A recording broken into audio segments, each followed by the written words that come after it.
وإنك لعلى خلق عظيم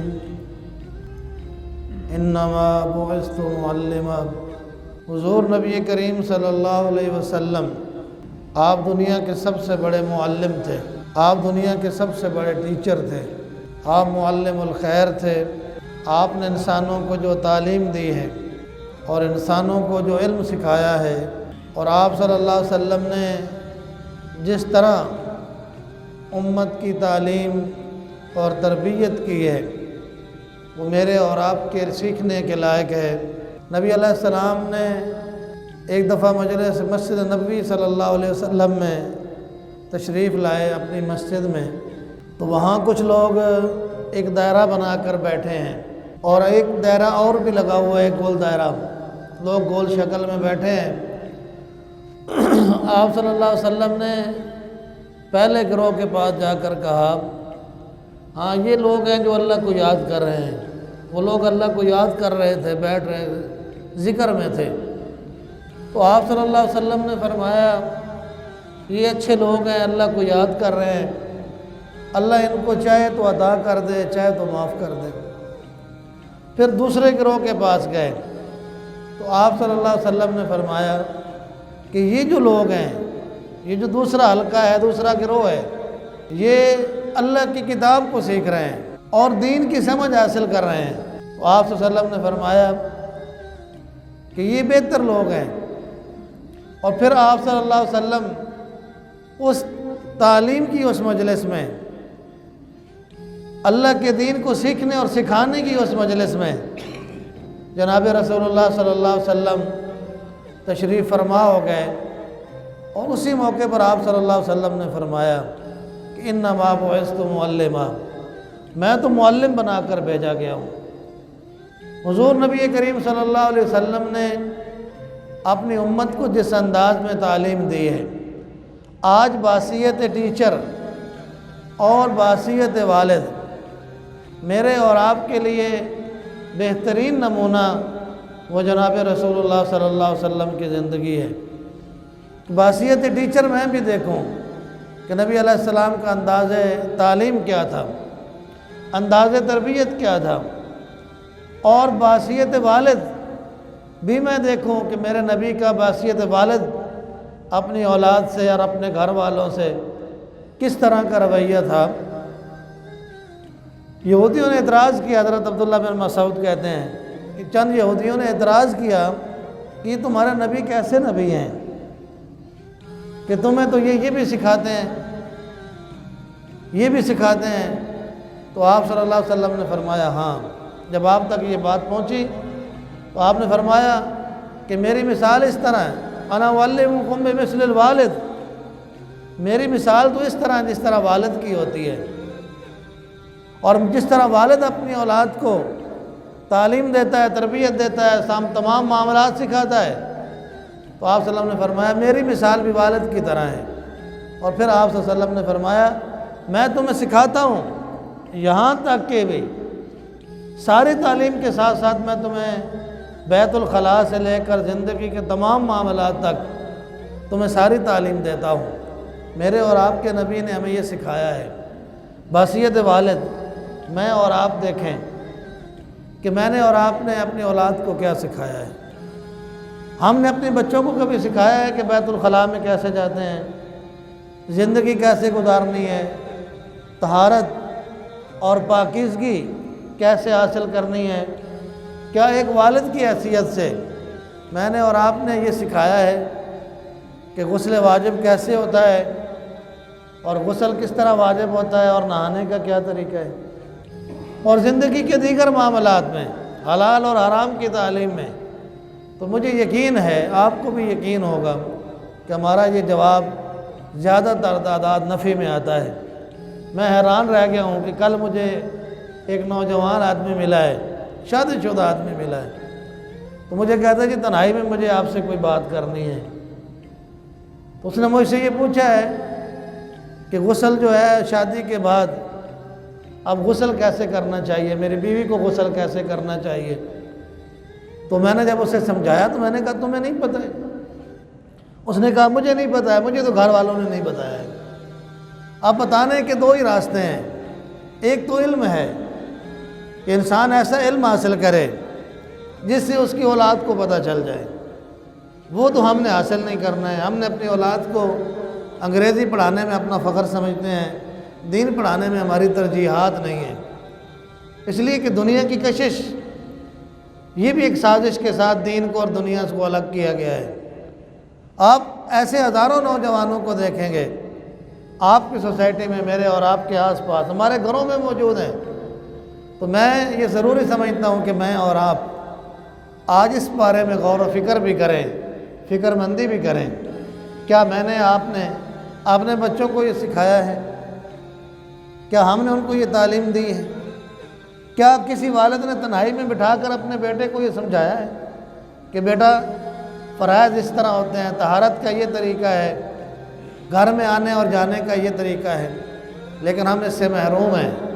اس کا نتیجہ کیا ہے؟ جس بچے کو، جس گھر کے لوگوں کو طہارت کا پتہ نہیں ہے، وہ لوگ دنیا میں اور کیا کام کریں گے؟ لہذا حضور نبی کریم صلی اللہ علیہ وسلم نے تو امت پر یہ احسان کیا ہے، انسانیت پر یہ احسان کیا ہے۔ تو آپ صلی اللہ علیہ وسلم نے فرمایا کہ ہاں، میں تو والد کی طرح ہوں جو اپنی اولاد کو آداب الخلاء میں سکھاتا ہے۔ لہذا میری اور آپ کی ذمہ داری ہے کہ ہم اپنے بچوں کو جہاں بہت کچھ سکھا رہے ہیں وہاں کم از کم انہیں پاکی کے طریقے تو سکھائیں۔ پھر نبی صلی اللہ علیہ وسلم کے سکھانے کا انداز کیا تھا؟ آپ کتنے مہربان تھے، آپ کتنے رحیم تھے، اور آپ کتنی محبت اور شفقت کرتے تھے۔ حضور علیہ السلام مسجد نبوی کے اندر تشریف فرما ہے، ایک دیہاتی اور بدو آدمی، ان پڑھ آدمی جلدی آیا اور مسجد نبوی کے اندر بیٹھ کر پیشاب کرنے لگ گیا۔ صحابہ اٹھے اس کو ڈانٹنے کے لیے، روکنے کے لیے، تو آپ صلی اللہ علیہ وسلم نے فرمایا اس کو چھوڑ دو، اس کو چھوڑ دو، یہاں تک کہ جب وہ اپنی حاجت سے فارغ ہو گیا تو نبی مہربان صلی اللہ علیہ وسلم نے ایک شخص کو حکم دیا ایک ڈول پانی کا بھر کر لایا جائے، اور آپ صلی اللہ علیہ وسلم نے وہ ڈول اس گندگی کے اوپر بہا دیا، اور پھر اس آدمی کو اپنے پاس بلایا اور بلا کر اپنے پاس بٹھایا اور فرمایا کہ بھائی سمجھو، یہ مسجدیں اللہ کا گھر ہیں، یہ مسجدیں اللہ کے ذکر کے لیے ہیں، نماز کے لیے ہیں، قرآن کی تلاوت کے لیے ہیں، یہ گندگی اور گندے کاموں کے لیے نہیں ہیں۔ یہ نبی صلی اللہ علیہ وسلم کا طریقہ تعلیم ہے۔ آپ ذرا سوچیں کہ اگر ایسا آدمی میرے اور آپ کے ہتھے چڑھ جائے تو ہم کیا کریں گے؟ ہم تو سکھانا بعد کی بات ہے نا، لوگ تو مارنا شروع کر دیں گے۔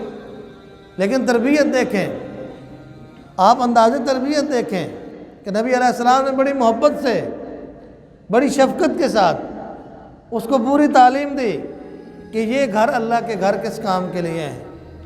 ہمیں اپنے انداز تدریس کو، انداز تعلیم کو اور تربیت کو بحیثیت والد اپنے اوپر غور کرنے کی ضرورت ہے۔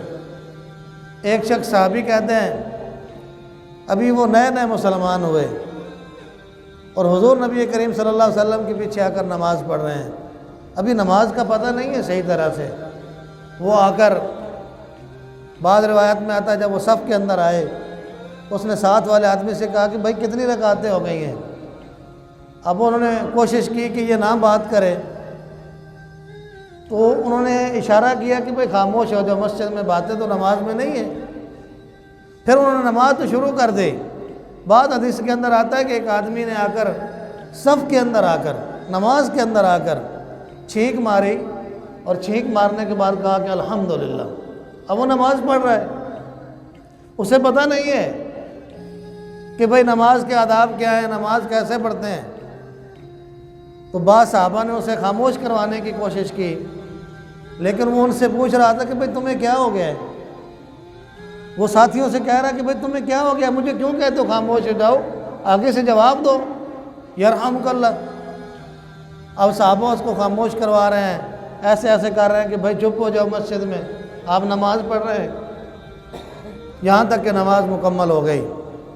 وہ صحابی کہتے ہیں کہ جب نماز مکمل ہو گئی تو آپ اور میں ذرا سوچیں کہ اگر ہمارے ساتھ مسجد میں ایسا ہو جائے تو ہم اس نادان آدمی کے ساتھ کیا کریں گے۔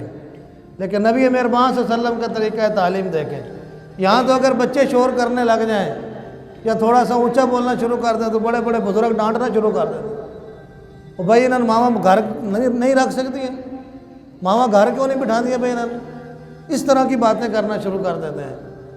لیکن حضور علیہ السلام کا طریقہ تعلیم آپ دیکھیں، آپ صلی اللہ علیہ وسلم نے اس صحابی کو بلایا اور اپنے پاس بٹھایا اور فرمایا، وہ صحابی کہتے ہیں کہ اللہ کی قسم میں نے آپ سے بڑھ کر کوئی اچھا معلم نہیں دیکھا ہے۔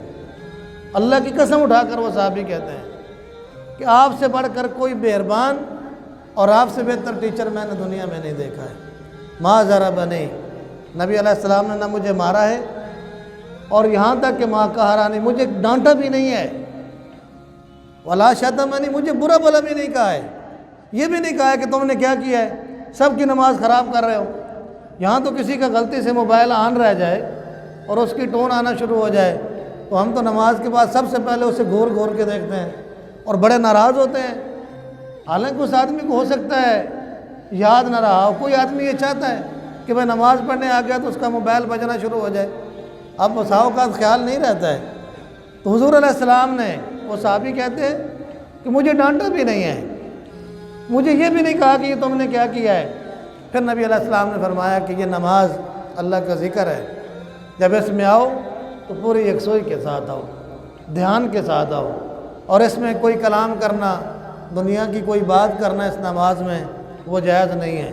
اس لیے میرے بھائیوں اور بزرگوں، میں یہ سمجھتا ہوں کہ مجھے اور آپ کو سب سے زیادہ اصلاح کی ضرورت ہے۔ جب میں اچھا ٹیچر بن جاؤں گا، میں بحیثیت والد ایک اچھا ٹیچر بنوں گا اپنی اولاد کا، اپنے اسٹوڈنٹ کا، تو ایک اچھی نسل تیار ہوگی، ایک اچھا گھرانہ بنے گا۔ لیکن جب ہم معلم نہیں بنیں گے جب تک اپنے گھر میں، اور گھر کے ماحول کو ٹھیک نہیں کریں گے، اپنے شاگردوں کے ماحول کو ٹھیک نہیں کریں گے، تو میں اور آپ ناکام ہیں۔ ہم جتنے بھی سیانے ہوں، جتنے بھی اچھے پلانر ہوں، لیکن اگر ہم اچھے ٹیچر نہیں ہیں، ہمیں اپنی اولاد کا اچھا ٹیچر بھی بننے کی ضرورت ہے۔ اس لیے اپنی اولاد پر توجہ دیں، انہیں آداب زندگی سکھائیں۔ اگر آپ کو نہیں پتہ ہے، کوئی اچھی کتاب کا انتخاب کریں۔ جس طرح میں نے عرض کیا ہے کہ وہ شادی شدہ آدمی مجھ سے آ کر کہتا ہے کہ مجھے تو طہارت کا بھی پتہ نہیں ہے، ایسے ہزاروں نوجوان جو میری اور آپ کی اولاد ہے، میں نے اور آپ کی ان کی تربیت کرنا ہے۔ اپنی اولاد کو سکھائیں، طہارت کے طریقے سکھائیں، پاکیزگی کے طریقے سکھائیں، اپنی اولاد پر توجہ دیں، اچھے ٹیچر بنیں۔ اس لیے کہ جس قوم کے معلم اچھے ہوتے ہیں، معلم اس قوم کا سب سے بڑا محسن ہے، معلم اس قوم کا سب سے بڑا لیڈر آدمی ہے۔ اس لیے بحیثیت والد بھی آپ اپنے ٹیچر کے ٹھیک فرائض انجام دیں، اچھی اولاد کی تربیت کریں۔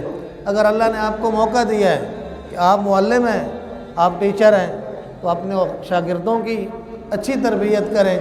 نبی علیہ الصلوۃ والسلام معلم الخیر تھے، ہمیں بھی آج ایسے معلم بننے کی ضرورت ہے۔ اور اس معاشرے کو جو آج بگاڑ اور خرابی اور خرافات کی طرف بڑھ رہا ہے، ایسے میں ماں باپ کا اور ٹیچر کا رول اور زیادہ، ذمہ داری اور زیادہ بڑھ رہی ہے کہ وہ اس بگڑتی ہوئی نوجوان نسل کو حضور علیہ الصلوۃ والسلام کے طریقہ مبارک کے مطابق سنوارنے کی کوشش کریں، اور اس کا بہترین حل وہ اچھے اخلاق ہے، اچھا کردار ہے، اچھا رویہ ہے، اچھا طرز عمل ہے۔ اس لیے اپنے بچوں کو بھی سکھائیں، اپنے گھر پر بھی توجہ دیں، اور اس معاشرے کے اندر جو خیر میں اور آپ پھیلا سکتے ہیں، ہم اس خیر کو پھیلانے کے لیے اپنی ہمت کے مطابق کوشش کریں۔ اللہ تعالیٰ میں توفیق عطا فرمائے۔ وما علینا الا البلاغ المبین۔